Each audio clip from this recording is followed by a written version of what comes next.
Alright guys, we're back. We're going to look at Bird Island, one of my favorite spots. Been fishing that since the 1980s, and it has always produced. Really good spot on the lower Laguna Madre. So here we're panning out with the drone. We're taking a look. As you can see, Green Island's off in the distance, right there. And we're going to pan over and you're going to see Bird Island right here. So you see my three favorite places: Green Island, Bird Island, and then right off to the left is going to be the entrance to Rattlesnake Bay once we pass Bird Island. That's the mouth of the arroyo coming up right there. And then the Y is right here. And then right off to the left by this leaning tower, if you look straight across, you're going to see the entrance to Rattlesnake Bay. Another one of my favorite places. And you can get right into the corner, right-hand corner there of Rattlesnake Bay. So, this has been a really good spot on the lower Laguna Madre for as long as I've gone down there and been fishing. I mean, it's always produced. The water, changes, the tide. Sometimes there's a lot of water, like in this video today, you're going to see it was a really super high tide. There's water all up inside of the Bird Island, so you could pretty much go anywhere. So here, we're going to pan it again. There's the leaning tower. Back in the day, there's somebody fishing off in the distance over there, drifting. And I'm right here in front of the leaning tower, close to the island. Back in the day, those leaning towers, I believe, were weather stations. There's like 3 or 4 of them that run across there to the island, down the old channel that I've shot a video on, that I usually fish. That's how I usually get out to the sand flats. But as you can see, the water generally around this area doesn't have the greatest clarity, but there's a lot of fish that hang here because there's a lot of potholes, grass, and it's mud. There might be a few sandbars here and there, but the majority of it's mud. But there's a lot of grass and a lot of deep potholes in this area, all around this little area here. Very good spot for drift fishing, popping the cork, running lures. Really good spot. Even good for anchoring out and fishing on the bottom. Good spot. Just because you got the channel right there in front of you, a lot of fish run up and down there. You got the channel that goes into the arroyo. It's right there. And then it comes right off onto the grass flats. You got Rattlesnake Bay. You got El Morro Bay on the other side, which is on the north side of the arroyo. So, really good spot. And like I've said, I've been fishing this since the 1980s. And it's always produced. It's a really good spot. So there we go. We're going to move the drone a little bit, take a look. As you can see, it's just one big open flat. You can't see it, but the island is way off in the distance. You can see that little brown speck there. That's one of the other leaning towers, but there's another one past that. So there's 3 of them in a row. And here we are, panning around. There's Green Island off in the distance right there. And then Bird Island. I'm right up against Bird Island. This is always a really good location to fish, especially at high tide. I love fishing it at high tide. If there's a high tide, I'll definitely make this my first stop because it's immediately right when you come off of the arroyo, it's right there. And I'll come park right behind it and drift right behind the island. Generally, 9 times out of 10, the wind is blowing out of the southeast. So you're going to get a good drift. Only in the winter months do you have it blowing out of the northeast, and you have to come from the other side on the Green Island side and drift back that way. But most of the time of the year, we have a good southeast wind, and it pretty much floats you, right behind the island. As you can see, you see that boat that's right off in the distance. They're drift fishing that drift, and it was a southeast wind that day. And like I'm telling you, like I had mentioned in the other video about how people put in at the island and they start drifting from Padre Island all the way to Bird Island. And then they just go back. They do one big long drift. They drift the entire day. They'll get out there about 3 in the morning and just drift it. I'll have to probably try that one of these times. I never have because I usually just come right here. And as you can see Rattlesnake Bay off in the distance over there on the other side of Green Island. Really good spot. So you can see I like getting close, fishing towards the bank, and working all these potholes and all this grassy area along this bank of this island, just drifting along parallel with it. And it usually produces pretty good. You catch trout, you catch reds, you catch drum, occasional snook every now and then there, but really good for reds, trout, and drum. Flounder too, you do get some flounder in there also. So as you can see, look how high the water is. It's up on top of the bank of the island. So it was a really good high tide that day that I went out that day. So you can pretty much go everywhere that you want to go on it. And right there's the Y. There's the markers of the Y. Their royal entrance is right off to the right there. But that's where it Y's off on the southern side. And then you'll have another triple marker on the northern side. And you can either go north or south into the channel. And then, of course, the channel's right there in front of us.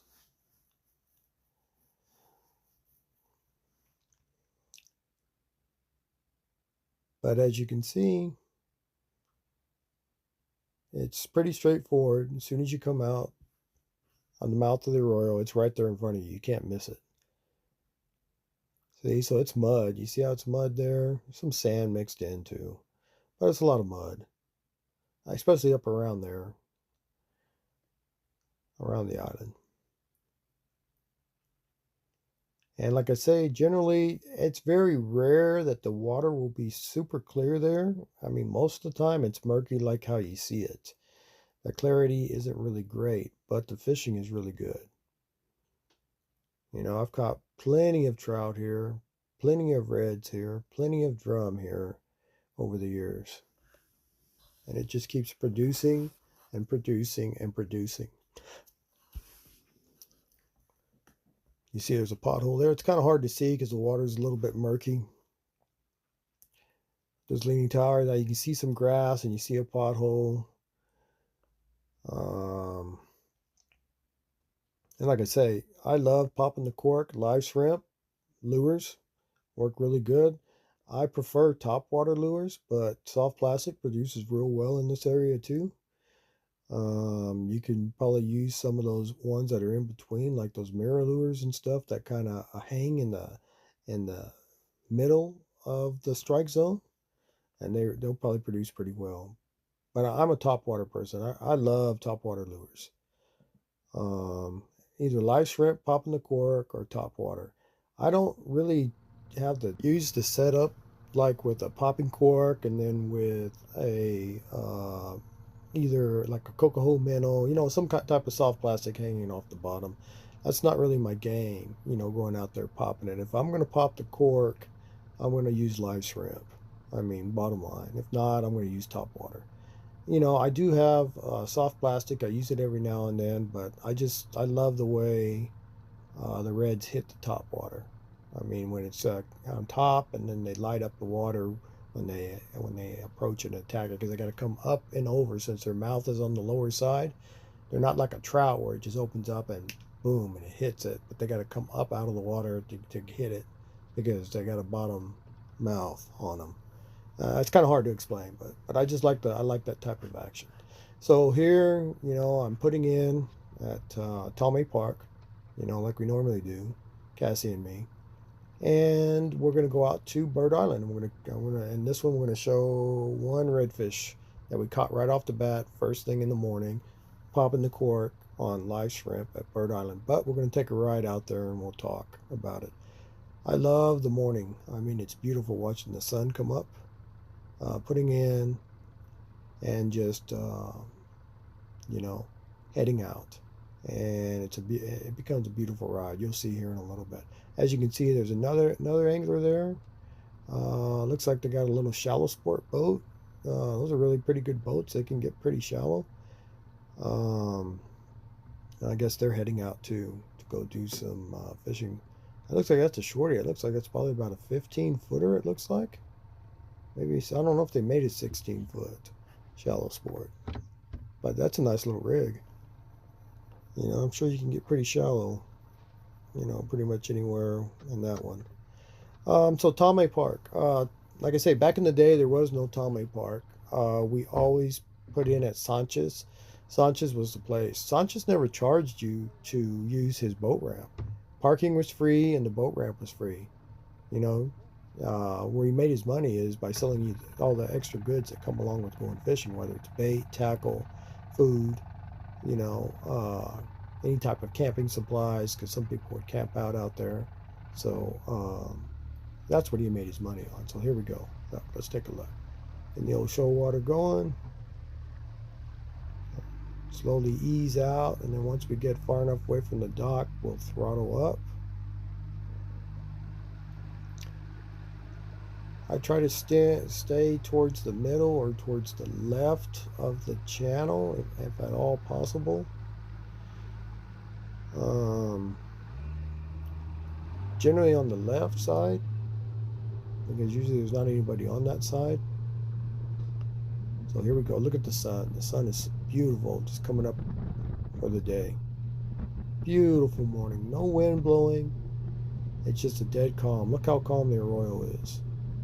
So I already know that when I get out there, it's going to be a dead calm in the grass flats right there at Bird Island. And so I need to pick my spot appropriately because I'm not going to have any wind to drift. It's not going to push me along. So I'm just going to be sitting still because there's no wind at all this morning until the wind picks up. So once I get over there, we'll talk about it, because I'll tell you what I'm looking for in the water as I'm moving through there, and then you know how I pick my spot to catch that redfish. But like I said, I love popping the cork. I've been popping the cork for years. Back in the day, I used to always fish artificial, especially off the old Queen Isabella Pier. Used to love tandems. I haven't used tandems in years. That might be something I might try again. I hear they're making a comeback. But I used to catch tons and tons of trout on tandem rigs. I used to fish all the time down there at Purdy's Pier too, back in the day when that was still around before Hurricane Allen blew it away. Purdy's Pier, old Queen Isabella Pier, and those were really good spots. Great places to fish. The Pirates Landing Pier, I used to fish that years ago. I haven't been over there. I've seen they've expanded it. I usually eat at the restaurant every now and then, and when I'm sitting there, I'm looking out, I'm always thinking about I ought to come out here and make a video, try it out and see. It looks like it produces because a lot of people go there. I see a lot of people there, so they must be catching something. But I think they changed their fees, because back in the day, they only charged you per person, and I think now they charge you per pole. Is how they charge you. I'm not sure what the fees are, but it's per pole. But when I used to go, it was just per person, and you could take as many poles as you want and set them out, you know, and mark off your area on the pier. So the old shoal water's moving. We're in the center of the Arroyo, and we're heading out to the mouth. But just look at that sun. Beautiful, beautiful morning on the lower Laguna Madre.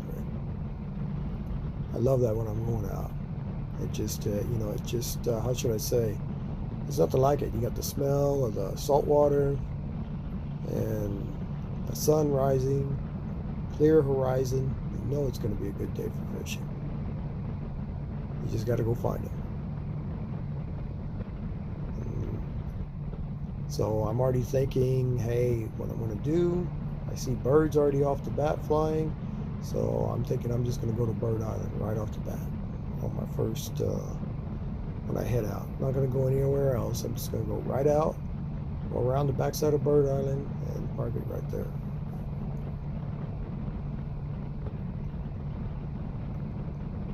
And we're moving along. So I used to fish all up and down the bank here, and it used to be pretty good before the Laguna Anascosa Wildlife Refuge closed it off.